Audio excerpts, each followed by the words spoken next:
कृष्ण हरे विठ्ठल केशवा राम कृष्ण हरे विठ्ठल केशवा। निश्चळ आहे हा कृपाळू स्वामी माझा, अविनाश सुख देईल निर्वाणी, चुकतील खाणी 84च्या आणि किया जीवा होईल उद्धार, तेही उपकार घडती कोटी। ऐक्य परत्री होशील सरता, वाचे उच्चारिता रामनाम। तुका म्हणे सांडी संसाराचा छंद, मग परमानंद पावशील। अविनाश सुख देईल निर्वाणी, चुकतील खाणी 84च्या। श्रीमंत श्री जगद्गुरु तुकोबाराय या अभंगात साधकांना उपदेश करतायत।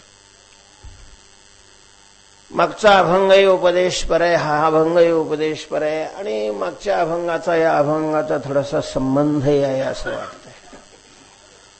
पण मागच्या अभंगामध्ये साधारण उपदेश आहे आणि या अभंगामध्ये असाधारण उपदेश। उपदेशाचे हे 2 प्रकार असतात।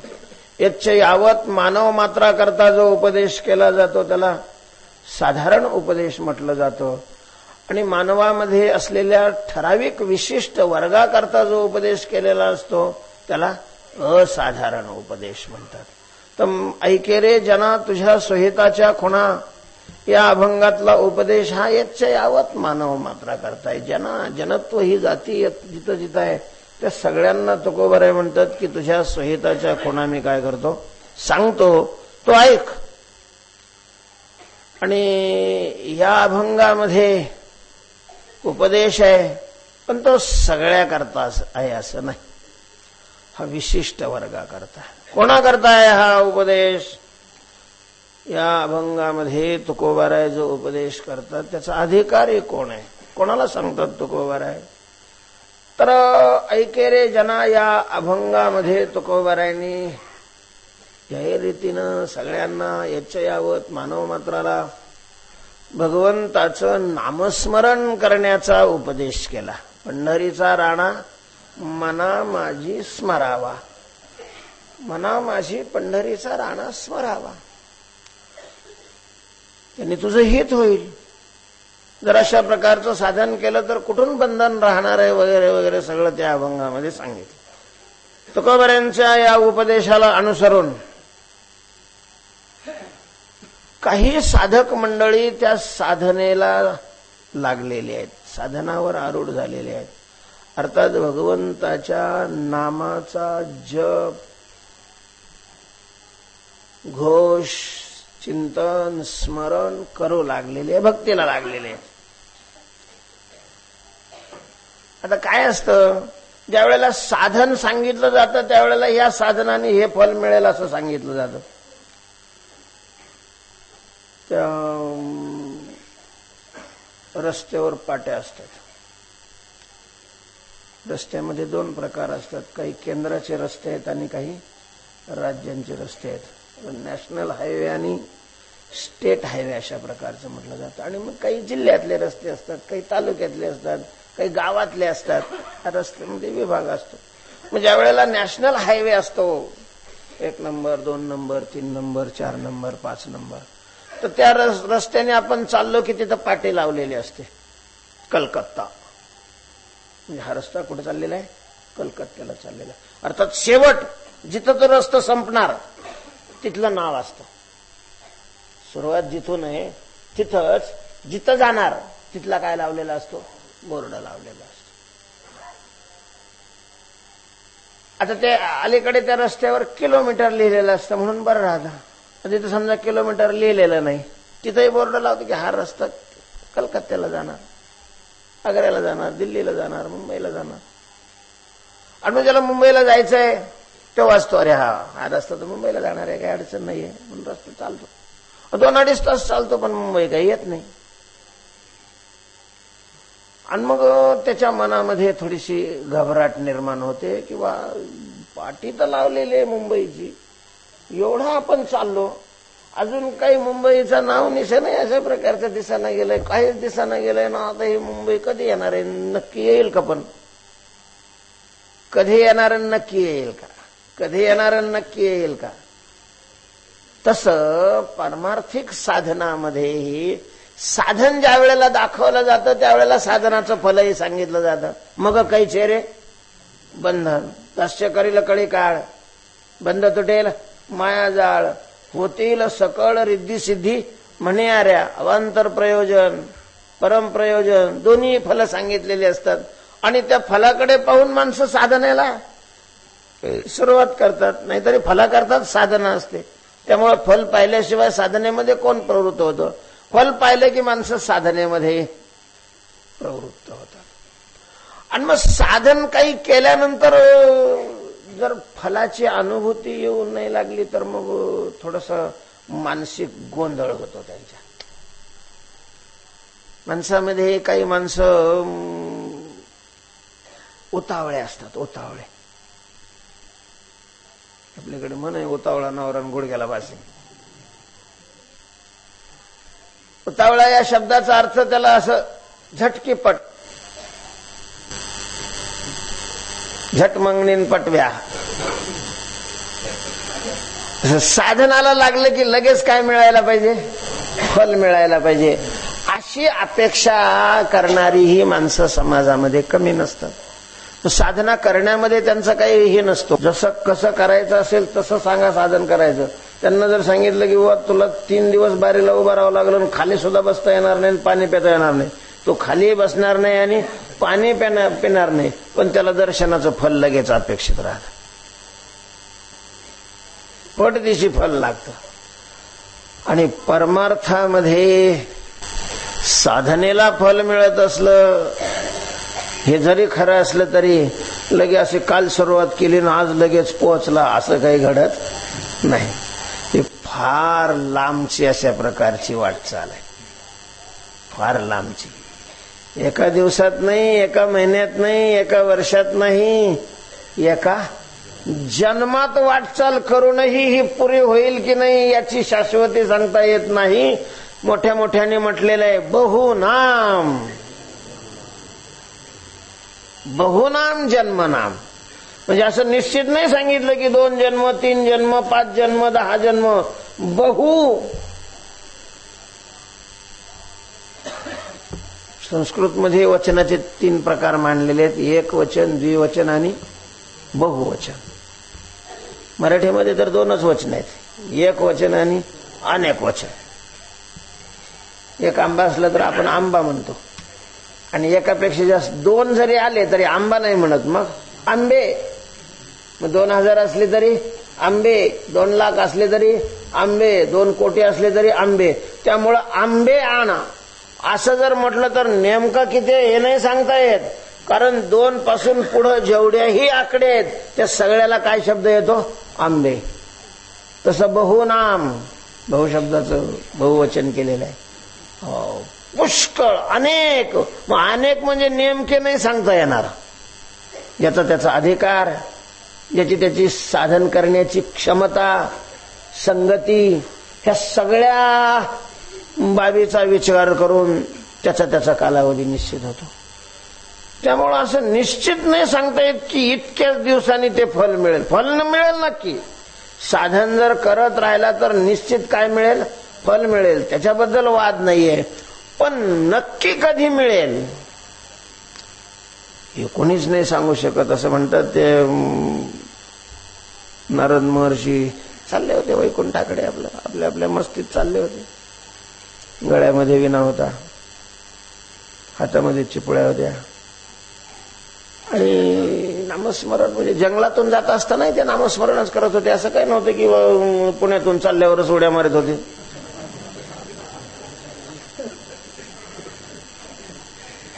कारण ते त्यांच्या त्यांच्या स्वानंदामध्ये होते, आपल्याच मस्तीमध्ये होते, भगवत चिंतन करत चाललेले होते. ब्रह्मवीणा सदा वातो ब्रह्मानंदे सदा डुल्लतो. एका साधकाने पाहिलेलं आहे, तो भगवंताचं दर्शन व्हावं म्हणून नामस्मरण करत बसलेला साधक. नारदाला पाहिलं, त्याला खूप आनंद झाला. तो धावत गेला, महाराज महाराज महाराज साष्टांग दंडवत घातला त्याच्या पायावर. नारदाने डोळे उघडून पाहिलेलं आहे, तो उठलेला हात जोडून उभा राहिलेला आहे. म्हटले महाराज आपण नारद आहात? म्हणले हो. मी ओळखलं म्हणले तुमच्या याच्यावर. बोल बाबा काय म्हणणे तुझं? म्हणले तुम्ही अधूनमधून भगवान विष्णूकडे जात असतं वैकुंठाला. म्हणले हो सध्या तिकडंच निघालोय. माझं भाग्य आहे म्हणे. बस माझं थोडंसं काम करा ना. बोल ना काय काम आहे? त्यांनी सांगितलं की त्यांच्या दर्शनाची आशा करून मी या ठिकाणी साधना करत बसलेलो आहे. त्यांना विचारा की बा किती दिवसांनी दर्शन देणार? तेवढीच इच्छा, बाकीचं काय नाही. किती दिवस लागतील म्हणजे किती दिवस मला असं नामस्मरण करावं लागेल त्यांच्या दर्शनाकरता? आणि तेवढं उत्तर मला सांगाल? हो म्हटले सांगेन ना. झालं नारद वैकुंठाला गेले. काय त्यांचं काम होतं ते केलं. आणि निघताना मग आठवण सांगितलं प्रभू मी येत असताना एक तुमचा भक्त तुमच्या दर्शनाची आस मनामध्ये ठेव धरून झाडाखाली बसलेला आहे नामस्मरण करत. आणि त्याचा प्रश्न होता की मला दर्शन किती दिवसांनी होईल? भगवान हसले. दिवसांनी नाही वर्षांनी.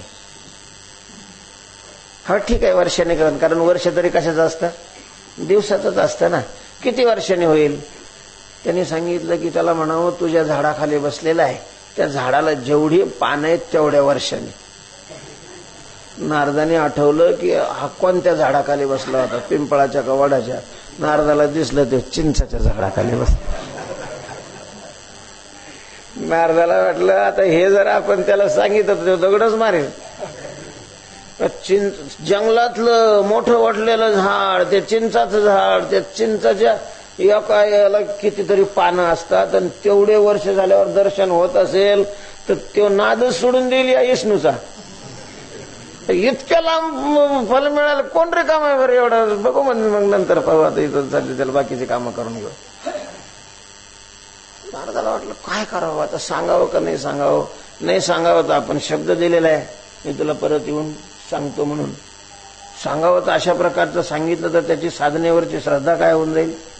नष्ट होऊन जाईल, बुडून जाईल. असं त्या चिंतन करता करता तिथं आले. तिच्याजवळ आले. त्यांनी नारदाला पाहिलं. इतका आनंद झाला तेवढा एवढा आनंद झाला कारण वैकुंठाहूनच आलेले आहे. माझा प्रश्न विचारला असणार, माझ्या प्रश्नाचं काय मिळणार आता? उत्तर मिळणार. त्याला इतका आनंद झाला महाराज तो धावत गेलेला आहे. पुन्हा साष्टांग दंडवत घातला. आणि मग नारद बोलायच्या अगोदरच म्हणले महर्षी महर्षी विचारलं का देवाला? विचारलं का देवाला? हो रे बाबा विचारलं. काय म्हटले? मला दर्शन देणार आहेत ना देव?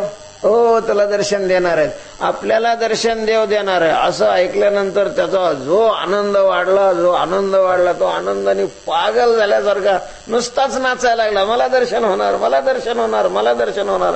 नारदाने पाहिलं. नारदाने किक मारली.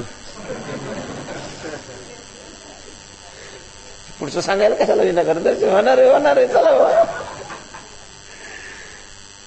लांब गेले नारद आणि पुन्हा नारदाला वाटलं चला हा तसाच नाचतोय का थांबलेला आहे बघावं तरी. म्हणून मागं पाहिलं. महाराज मागं पाहिलं तर विष्णू उभा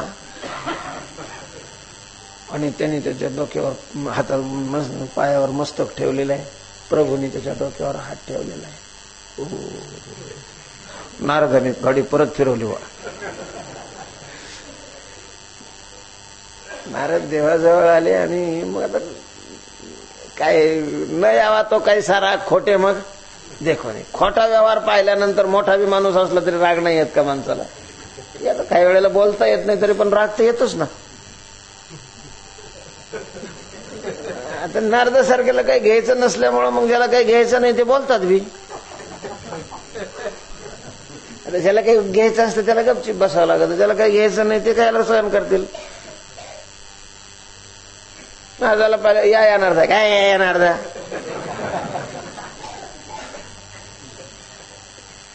भगवान हसायला लागले. हसले की पुन्हा नारद काय व्हायला लागले? चिडायला लागले. म्हटले देवा बस झालं ही तुमची माळ धर. तुझं डोरलं आणि तुझं माझं सरलं. हो काय झालं नारदा? असं काय करता? काय झालं? तुम्ही सरळ सांगितलं असतं की बा तुला मी सांगणार नाही. संपलं काम संपलं होतं. का खोटं बोलले तुम्ही? म्हटले मी कधी खोटं बोलतच नाही. हे दुसरं खोटं. खोटं बोलून पुन्हा मी खोटं बोललो नाही हे दुसरं खोटं देवा बोलायला लागले. काय झालं काय? हो म्हटले मी विचारलं तुम्ही याला कधी दर्शन देणार आहात? हो. तुम्ही काय सांगितलं? या झाडाला जेवढी पाने तेवढे वर्ष झाले का तेवढे वर्ष? काय देवा तुमच्यासारखेला शोभत तरी का? भगवान म्हणतात नारदा, किमान यांनी विचारायचा प्रश्न सांगितल्यानंतर तुम्ही तरी विचार करायला पाहिजे होता. असं दर्शन सालाने होत असतं का? दर्शन वर्षावर अवलंबून नसतं, वयावर अवलंबून नसतं, अवस्थेवर अवलंबून असतं. तुम्ही ज्या वेळेला विचारलं त्यावेळेला याची जी अवस्था होती त्या दृष्टीनं मग तेवढे वर्ष लागले असते. आता याची अवस्था पालटली, म्हणजे कशी काय पालटली लगेच? ते म्हणे तुमच्या दर्शनानं. ज्याला नारदासारख्या महात्म्यांचं दर्शन होतं त्याच्या अवस्था पालटायला काय वेळ लागलेला, त्याच्यामुळे मला येऊन दर्शन द्यावं लागलं. त्यामुळं जरी साधनेला आपण आरंभ केला तरी साध्य लगेच प्राप्त होईल अशी स्थिती काही नसते. आणि मग उतावीळ असणारे जे साधक आहे ते तळमळ, काय हो 6 महिन्यापासून आपण ध्यान करायला लागलो अजून तर कशाचाच पत्ता नाही. कधी कारण देवदर्शन देणार का नाही? या जन्मात देईलच का? म्हणून तो पुन्हा तुकाराम महाराजाकडे आलेला आहे साधक. म्हणले महाराज तुम्ही सांगण्याप्रमाणे आम्ही साधना सुरू केलेली आहे. पंढरीचा राणा म्हणा माझी स्मरावा, हे तुम्ही साधना सांगितली. पांडुरंगाचं स्मरण स्वतः करावं, पांडुरंगाचं स्मरण दुसऱ्याकडून करवावं. या साधनेमध्ये आता आम्ही किती दिवसापासून रत आहे, पण अजून काही प्रभू दर्शन देत नाहीत, अजून काही कळे काळावर सत्ता आमची होत नाही, अजून काही सिद्ध्या रिद्ध्या काही प्राप्त झाले. तुम्ही सांगितलेलं एकही फल अजून मिळायला तयार नाही. आम्ही कसा विश्वास मानायचो? काय करायचं आम्ही? कधी होणार आहे? असा त्याचा थोडासा उतावीळपणा दिसल्यानंतर तुकोबारायांनी अशा उतावीळ साधका करता या अभंगामध्ये काय केलेलं आहे? उपदेश केलेला आहे. तुकोबाराय त्याला म्हणतात, न करी तळमळ राहे रे निश्चळ. रे साधका तळमळ न करी, तो विनाकारण तळमळ करू नकोस. मग काय करू? तळमळ नाही करू तर साधना करून साध्य मिळानं गेलं, तळमळ करू नका म्हणता. मग तळमळ नाही करू तर काय करू? काय करू? आयुष्य चाललं, क्षणभंगूर आहे हे शरीर, कधी पडेल याची शाश्वती नाही. आणि पडायच्या अगोदर जर दर्शन नाही झालं तर काय व्हायचं आमचं? देहपाताच्या पूर्वी जर भगवत साक्षात्कार नाही झाला तर मुक्ती मिळणार नाही. आणि मुक्ती नाही मिळाली तर कर्माप्रमाणे पुन्हा जन्म घ्यावे लागतील. आणि मग किती जन्म घ्यावे लागतील?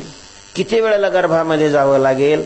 किती वेळेला मरावं लागेल? किती वेळेला बिमार पडावं लागेल? ही सगळी अशा प्रकारची दुःखाची परंपरा मला सहन करावी लागेल. आणि हे सगळं चुकवावं म्हणून तर मी साधनेला तुमच्या सांगितल्याप्रमाणे लागलोय.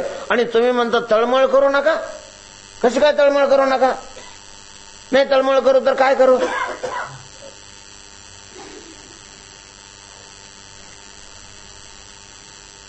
तुकाराम महाराज म्हणतात, बाबा तू तळमळ करू नकोस, मग शांत राहा, निश्चळ राही. निश्चळ म्हणजे शांत, शरीराने नव्हे, मनाने शांत राहा. कारण मनाची तळमळ ही अतिशय घातक आहे. मनाच्या तळमळे चंदनेही अंगपोळे. परत संसारात सुद्धा फार तळमळ करणारी माणसं जशी दुःखी असतात, परमार्थामध्ये सुद्धा तळमळ करणारी माणसं काय असतात? दुःखीच असतात.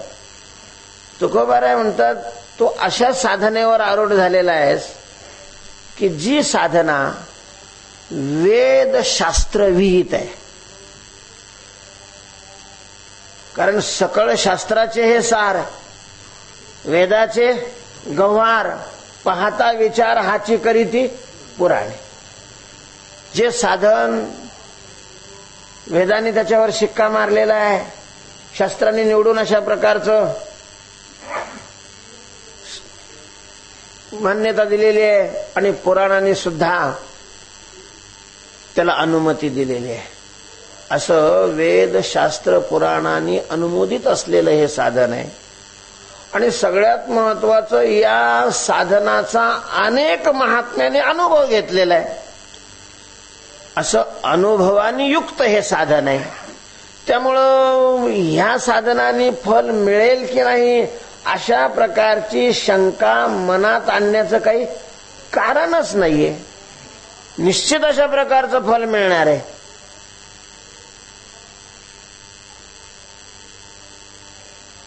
म्हणून तू फल मिळेल की नाही, केव्हा मिळेल, काय मिळेल, कसं मिळेल याविषयी मन चंचल करू नकोस, तळमळ तू करू नकोस. का? मनाची चंचलता हा या साधनातला फार मोठा प्रतिबंध आहे. प्रतिबंध. उपासनेमध्ये निश्चळ असावं लागतं, निष्काम, निश्चळ, विठ्ठली विश्वास, निष्ठावंत असावं लागतं उपासकाने. निष्ठावंत भाव, भक्ताचा स्वधर्म, त्याची संतावर निष्ठा असावी, त्याची आपण जे साधन करतोय त्या साधनावर सुद्धा काय असावी, निष्ठा असावी. साधनेवरची निष्ठा जर डळमळीत झाली तर मग ते साधन तितक्या उत्कृष्ट रीतीनं घडत नाही. आणि साधन नाही घडलं की फल मिळणारच नाही, प्रश्नच येत नाही. त्यामुळं उपासकाची निष्ठा डळमळीत नसली पाहिजे, निष्ठाच पाहिजे. ती जातं रोवलेला जो खुंटा जसा एकदम अचल असतो, स्थिर असतो, ती खालची पाळू, तशा प्रकारची निष्ठा एकदम काय लागते, स्थिर लागते, स्थिर. धरसोडपणा नसला पाहिजे त्याच्यामध्ये. धरसोडपणा करणाऱ्या उपासकाला उपासक नाही म्हटलेलं, वेश्या म्हटलंय, वेश्या.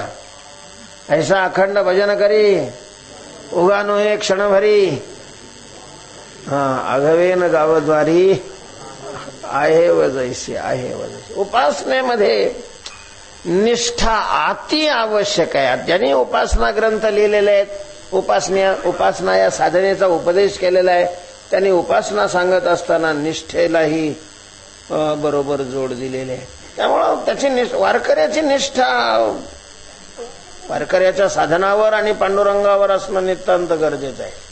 त्याविषयी त्याला अणुमात्रही काय येऊ नये, संशय येऊ नये. त्याची थोडी अशा प्रकारची निष्ठा डळमळीमध्ये होऊ नये. वारकरी हा पंढरीतच पाहिजे. वारकरी कुठं पाहिजे? पंढरीत अशा प्रकारचा पाहिजे. पांडुरंगासमोरच नतमस्तक असला पाहिजे.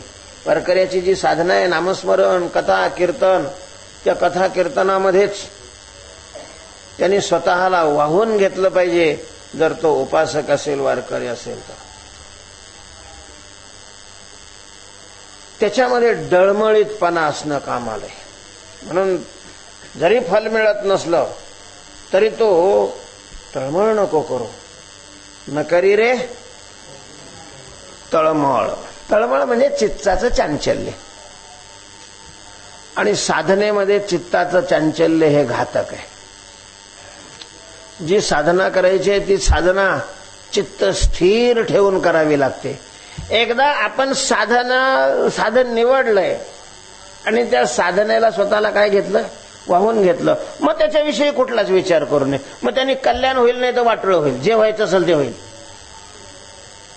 एकदा साधनावर विश्वास टाकल्यानंतर पहिल्यांदा सगळा विचार करावा. साधन कोणी सांगितलेलं आहे?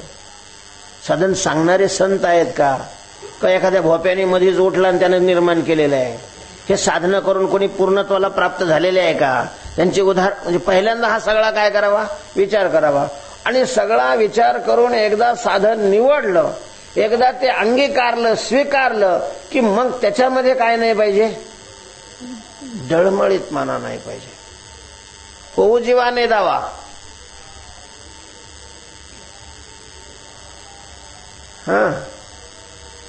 होऊ जीवाने दावा. काय करी ऐशी धावाधावी चित्त लावी चरणापे, मग तो माझा मायबाप गेलता फिरोनी. पुढं अनेक बहुताच्या मते गोवा. कारण साधना करायला लागल्यानंतर अनेक जण तुमच्याकडे येतील आणि अनेक जण तुमचं साधन बंद करून आमचं साधन करा म्हणतील. महाराज, या साधना सांगणाराचा हा फार मोठा दोष आहे. जे साधना करत नाही त्यांच्याकडे नाही जात सांगायला. जे करायला लागलेले आहेत त्यांना सांगायला लागतात. म्हणजे ते करतात त्या साधनावरूनही त्यांची बुद्धी काय करतात, उठवतात. बुद्धिभेद म्हणतात शास्त्रामध्ये. भगवंतांनी सांगून ठेवलेले न बुद्धिभेद जनयेत अज्ञानां कर्मसंगिनाम. कर्मामध्ये आसक्त असणारी अज्ञानी माणसं त्यांचा बुद्धिभेद करू नये, साधना करू द्यावी त्याला.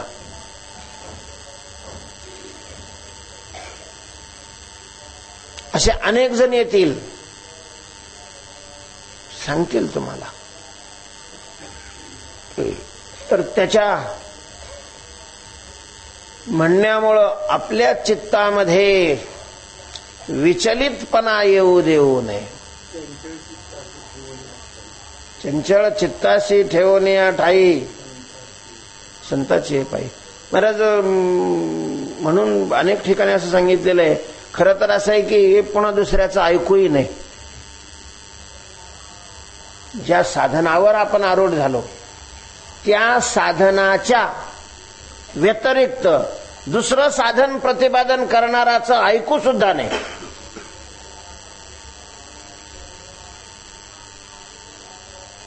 आपली जर निष्ठा डळमळीत होत असेल तर मग दुसरा ऐकू नये.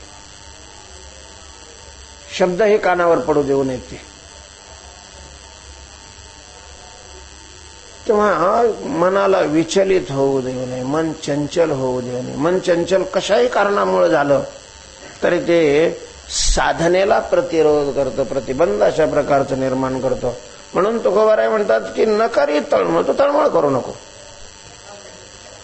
निश्चळ अशा प्रकारचा झाला, निश्चय झालं प्रमाण दे. चित्त स्थिर, कुठल्याही साधनामध्ये स्थिर चित्त करून ते साधन करावं लागतं. शेतीही करायची असेल तरी चलविचल तर नाही चालत. बऱ्याच संसारामध्ये असे लय माणसं आहे, एकही धड नाही, 12 भर चिंध्या. शेती करायला लागली तर 4-6 महिने वर्षभर करतील, ती सोडून देतील. पुन्हा व्यापार करायला व्यापारात घुसतील, व्यापारात एखादं केलं ते सोडून देतील, दुसरा धंदा करतील ते सोडून देतील दुसरा. आणि कुठलंच नाही जमलं तर मग इकडे कीर्तनाकडे घुसतील. काय सांगता येत नाही.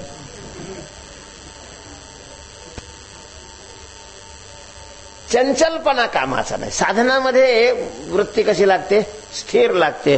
आणि हे तर मुळात साधनच वृत्ती न करण्याचं आहे. दुसरीकडे साधनात वृत्ती लागते, हे वृत्तीच साधन आहे. मना माझी स्मरावा. ज्या मनामध्ये स्मरण करायचंय ते मनच जर संकल्प विकल्प करायला लागले तर स्मरण राहील कसं. म्हणून तुकोबाराय म्हणतात तळमळ करू नको. शांत चित्त स्थिर चित्त ठेवून हे साधन कर. तू तळमळ कर. कशाची? चित्त स्थिर करण्याची. हे साधन आपल्याकडून होतंय की नाही याच्याकरता तळमळ कर. साधनाने फल मिळेल की नाही अशा प्रकारची तू काय करू नको, चिंता करू नको. पण महाराज अजून काहीच होईना गेलं. कळकाळ जरा होईल.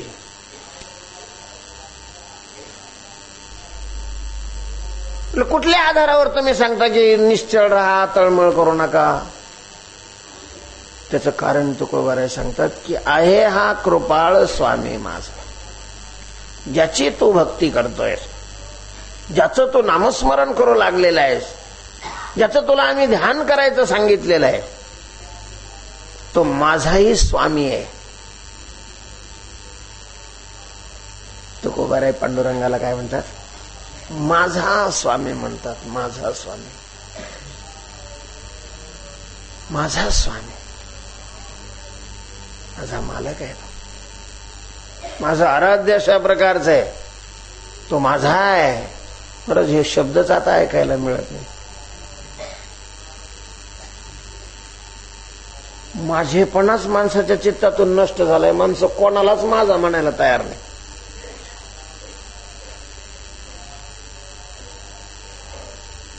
काय पूर्वीच्या वृत्त्या होत्या आणि कसा बदल झाला. काय योगाचा प्रभाव आहे की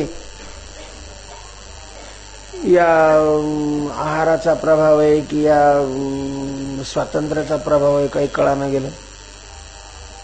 अगदी मला आठवतंय की फार जुनाचं काळ आहे असं काही नाहीये. गावात एखादा कोणाकडे पाहुणा आला, मला सगळ्या गावाला तो आपला पाहुणा वाटायचा. कुणीही त्याला घरी बोलवून घ्यायचं. किती प्रेम होतं. गावातल्या एकाही माणसाने कुठं एखादा शब्द दिला तर सगळं गाव, अरे आपल्या गावचं नाव जाईल, आपला आहे माणूस तो, आपल्या गावचा आहे, माझा वाटायचं. महाराज घरचा वाटा ना माझा. काही विचित्र काल आहे. घरचा माणूस माझा वाटाना गेला. त्याच्या भावाला विचारलं, तुझा भाऊ असं म्हणला तर ते पाहून घ्यायचं म्हणे, त्याचा माझा काही संबंध नाही. अरे तुझा बाप आहे तो, असल मग घ्या ना त्याच्याकडून. बाप माझा वाटाना गेला, भाऊ माझा वाटाना गेला, आई माझी वाटाना गेली. म्हणजे एवढी संकोचित अशा प्रकारची मन बनत चालली. आता जिथं भाऊ माझा वाटत नाही त्याला देश कवा माझा वाटेल.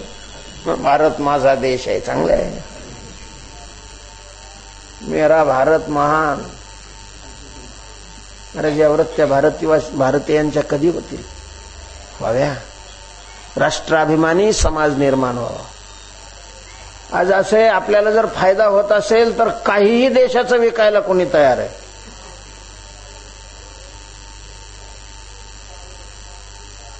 संप्रदाय माझा वाटत नाही, संप्रदायातले लोक माझे वाटत नाहीत. असे इतके जड आणि जनावरासारखे अशा प्रकारचे अंतःकरण इतक्या लवकर कसे काय होत चालले. अजून तर कलियुग लय लांब जायचं, लय पुढे जायचं. तुकोबाराय देवाला म्हणतात माझा आहे, माझा स्वामी असणारा हा पांडुरंग, मला त्याच्या स्वभावाची चांगली माहिती आहे. चांगली कसा आहे त्याचा स्वभाव? कृपाळू आहे तो, कृपाळू आहे. आता काही मोठ्या माणसाला काही खोडी असतात, त्याच्या याला बी काय आहे, काही खोडी आहे. काय खोडी आहे? अगदी तुटू नाही देत पण ताणी तो चांगला. तुटू नाही देत पण काय करतो? चांगला ताणीतो. नुसता नाही ताणीत, चांगला ताणीतो.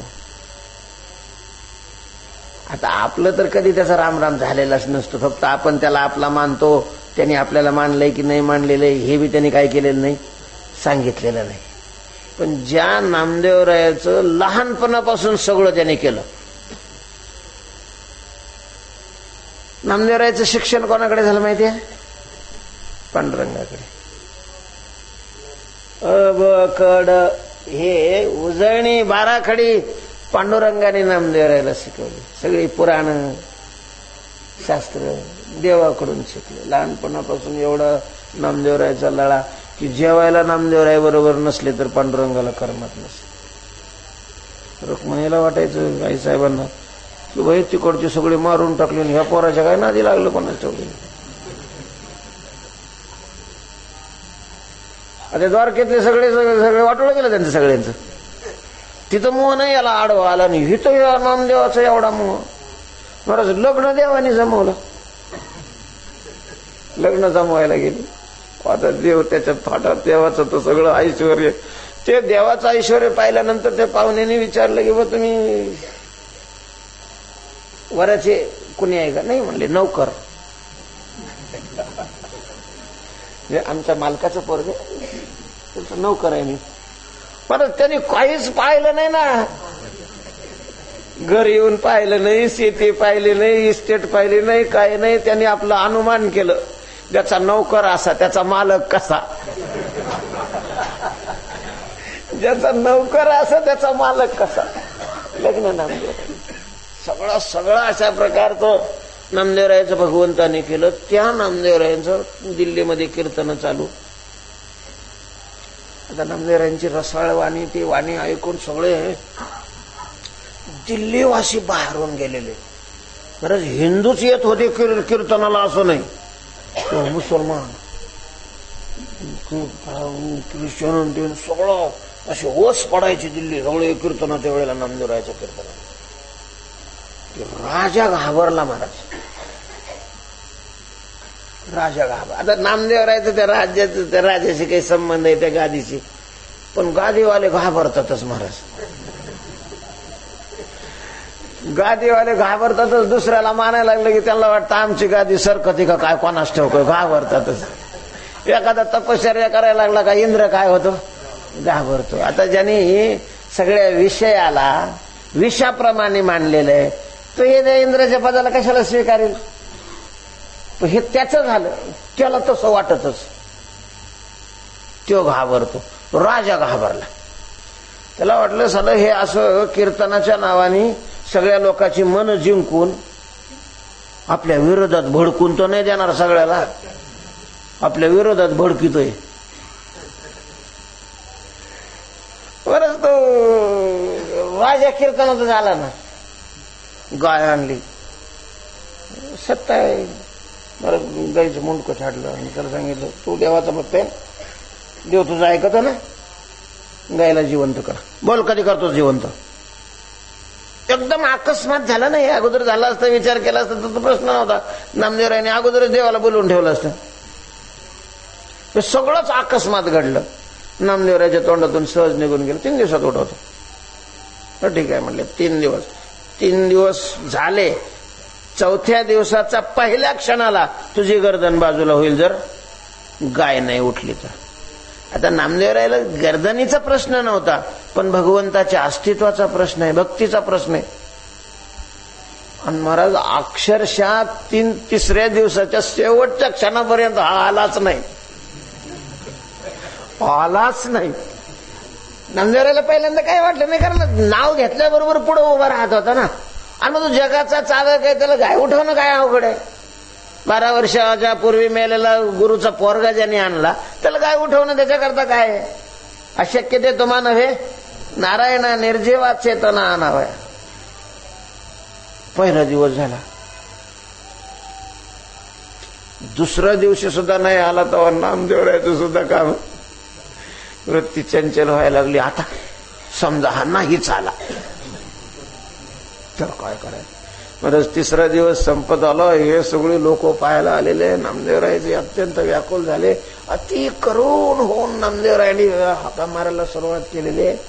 आणि 3ऱ्या दिवसाच्या शेवटच्या क्षणाला नामदेवरायाच्या भगवान पुढे उभे राहिले. नामदेवा काय आहे, तुला जेवण आहे म्हणे. काय म्हणले असतील ध्यानात नामदेवराय. त्या नामदेवरायांनाच माहिती. बरं 3 दिवसापासून हा आला नाही. एरवी नुसतं बोलवल्याबरोबर उभा राहणारा. काय वाटलं असेल नामदेवराय. कशा करता हा दृष्टांत सांगितला. तुकाराम महाराज म्हणतात याला सवय आहे. तुकाराम महाराजांनी पण याचं लईच पाणी ओळखलेलं होतं. मला नाही वाटत देवाला असा भक्त माग कधी भेटला असेल आणि पुढं कधी भेटेल म्हणून. त्याला सवय. आमचाच आहे, माझा आहे तो.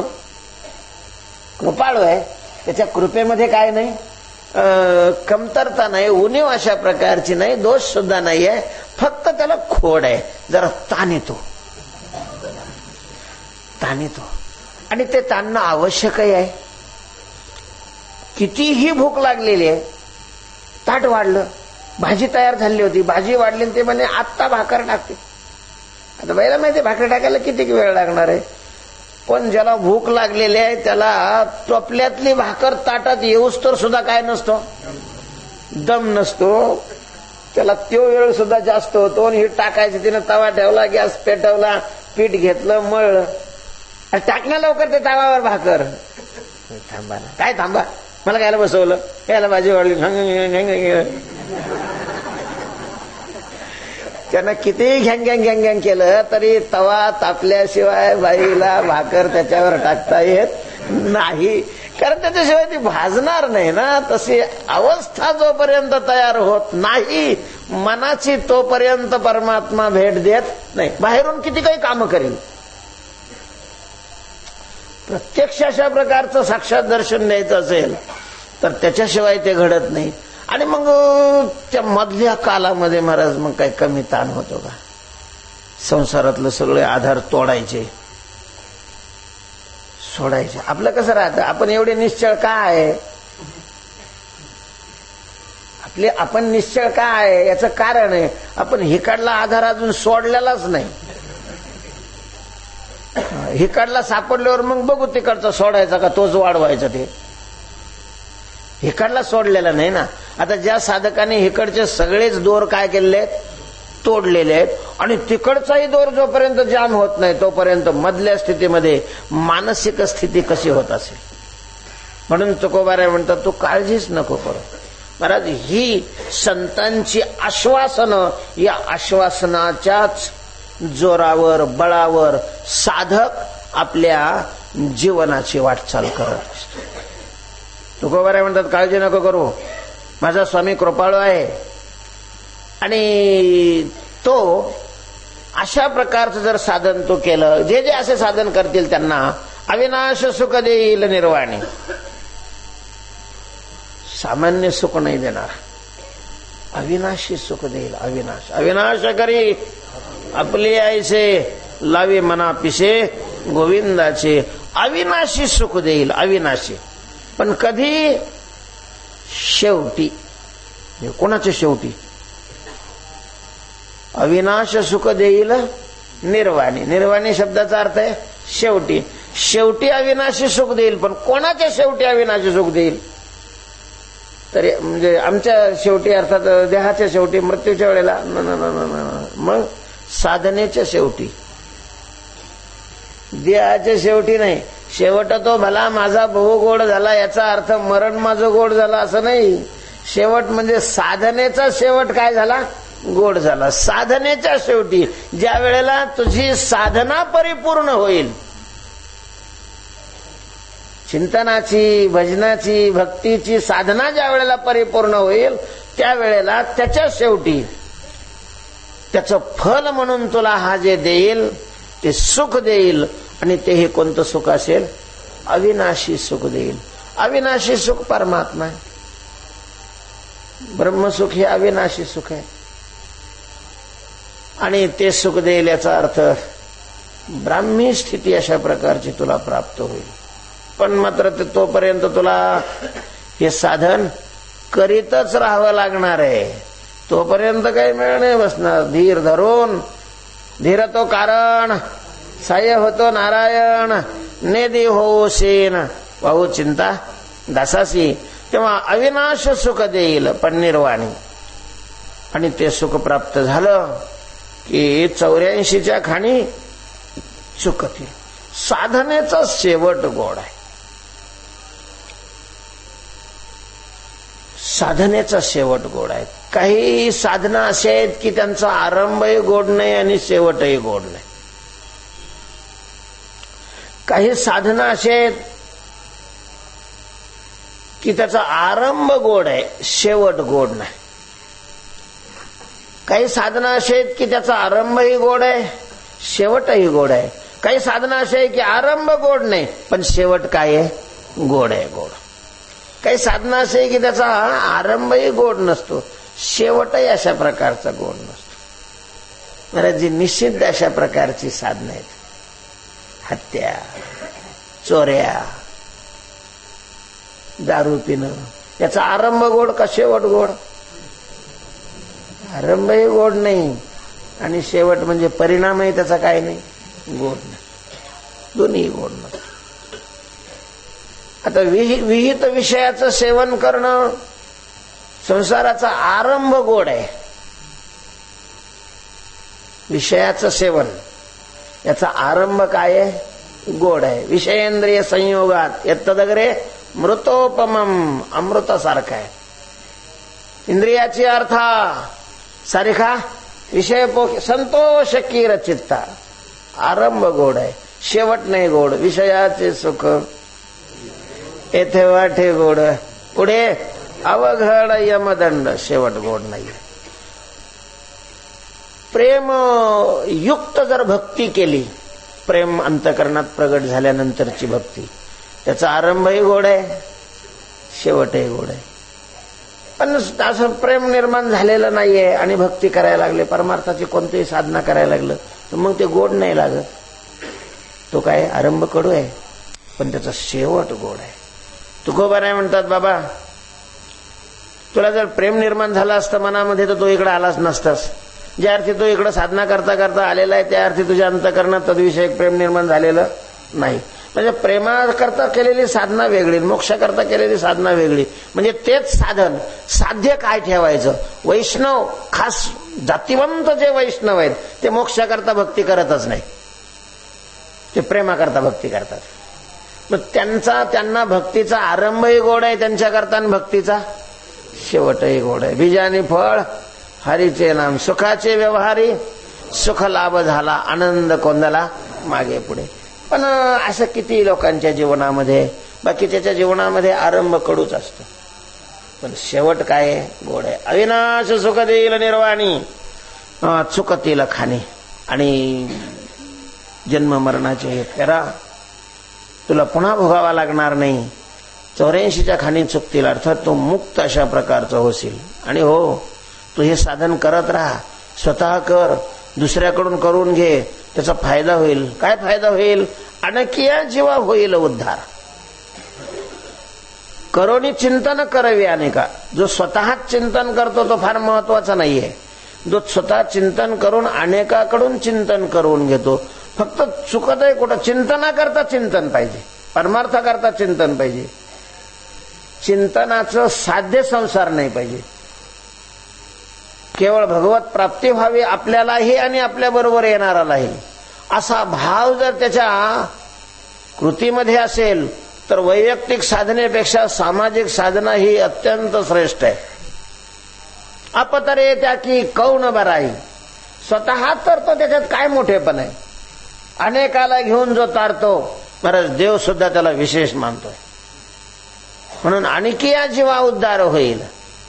तू चिंतन करायला लागल्यामुळं तुझ्या सोबत जे चिंतन करतील त्यांनाही काय होईल? त्यांचाही उद्धार होईल. आणि तुझ्यामुळं ते घडत असल्यामुळं त्यांच्यावरचे उपकार तेही तुझ्या फायद्यात पडतील. तेही उपकार घडती कोटी. आणखी जीवा होईल उद्धार, तेही उपकार घडती कोटी. ऐक्य परत्र होशील सरता. प्रेमप्रयोजन तर सांगितलंय, पुन्हा अवांतर प्रयोजन आहे. अरे बाबा, तू हे जर साधन केलं, स्थिर मन ठेवून केलं आणि साध्य प्राप्त होईपर्यंत केलं तर अविनाश सुखाची प्राप्ती, जन्ममरणातून मुक्तता ही तर होईलच होईल, पण त्याबरोबर ऐक्य आणि परत्री सरता होशील. यह लोकातही तुझी कीर्ती वाढेल आणि परलोकातही. उभय लोकी कीर्ती जेणे येणे तुटती बंधने उभय लोकी. तुका म्हणे गाजे वैकुंठी सोहळा याही भूमंडळा माझी कीर्ती. महाराज तुकोबऱ्यांची कीर्ती या भूतलावरच आहे असं नाही. बघा तुम्ही स्वर्गात वैकुंठात या जाऊन चक्कर, हसण्याकरता नाही. तिथंही प्रत्येकाच्या तोंडात कोणाचं नाव दिसेल? तुकोबऱ्यांचं, ज्ञानोबऱ्यांचं नाव तुम्हाला ऐकायला मिळेल, नामदेवरांचं नाव ऐकायला मिळेल. कारण या महात्म्यांची कीर्ती या भूतलावरच आहे असं नाही, तर ती परलोकातही आहे. आणि आदराने तिथले देव यांची कीर्ती गातात.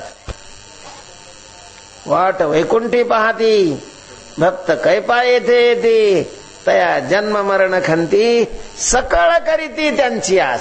सगळ्या लोकातले, सगळ्या ठिकाणची मंडळी या वैष्णवांची अशा प्रकारची आशा करते. म्हणजे यांची कीर्ती चौकडे पोहोचलेली. ऐक्य परत्र होशील सरता. पण त्याच्याकरता तुला हे साधन करावं लागेल. कधी सरता होशील? वाचे उच्चारिता राम नाम. वाणीनं रामाचं नाम अशा प्रकारचं उच्चार. राम नाम नाही, रामाचं नाम. रामच नाम, राम घेतल्यावर नाही होणार का? रामही कोणाचं नाव आहे? रामाचंच नाव आहे ना. त्या रामाचं कोणतंही नाव घेतलं, संतांनी नाम घेण्याचा आग्रह धरलेला आहे, विशिष्ट नामाचा आग्रह नाही. मान्य संतांना तुम्ही कोणतंही नाव घ्या, विठाई, किठाई, माझे, कृष्णाई, कान्हाई. विठ्ठल विठ्ठल म्हटलं तरी चालतंय, राम राम म्हटलं तरी चालतंय, कृष्ण कृष्ण म्हटलं तरी चालतंय, हरे हरी म्हटलं तरी चालतंय. भलतिया नावे आळविता पिता, तरी तो जाणता कळवळा. त्याच्या उद्देशाने घ्यावं. कोणतंही नाव घेतलं काही अडचण नाहीये महाराज. सगळी नावं संतांनी सिद्ध करून आपल्या पुढे ठेवलेली आहेत. संत वाङ्मयामध्ये असलेली भगवंताची नावं, कोणतंही नाव घेतलं त्याला वेगळं सिद्ध करण्याची गरज नाहीये.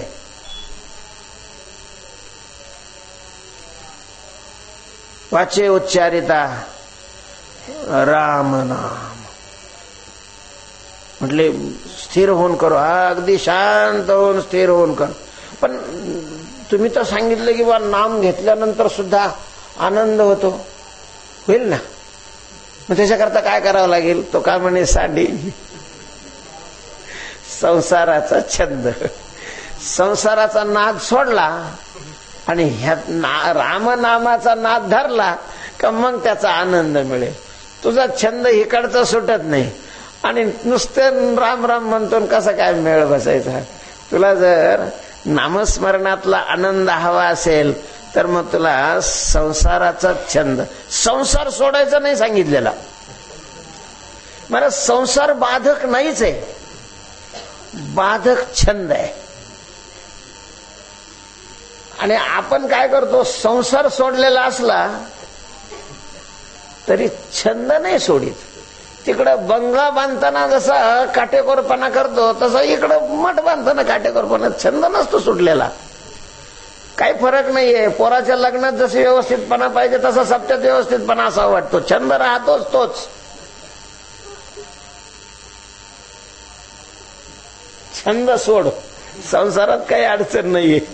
जर छंद सोडून साधना केली तर मग परमानंद पावसील, अविनाश सुख देईल निर्वाणी, चुकतील खाणी. 84च्या संध्याकाळी 6:30, टाइम थोडा बदललेला आहे, 7 नाही 6:30 ते 8:30 मीराबाईंच्या मठामध्ये कीर्तनाची सेवा असल्यामुळे या ठिकाणी भागवत होणार नाही. उद्या गाथा झाल्यानंतर समोर वाणी धर्मशाळेमध्ये काल्याचं कीर्तन आहे.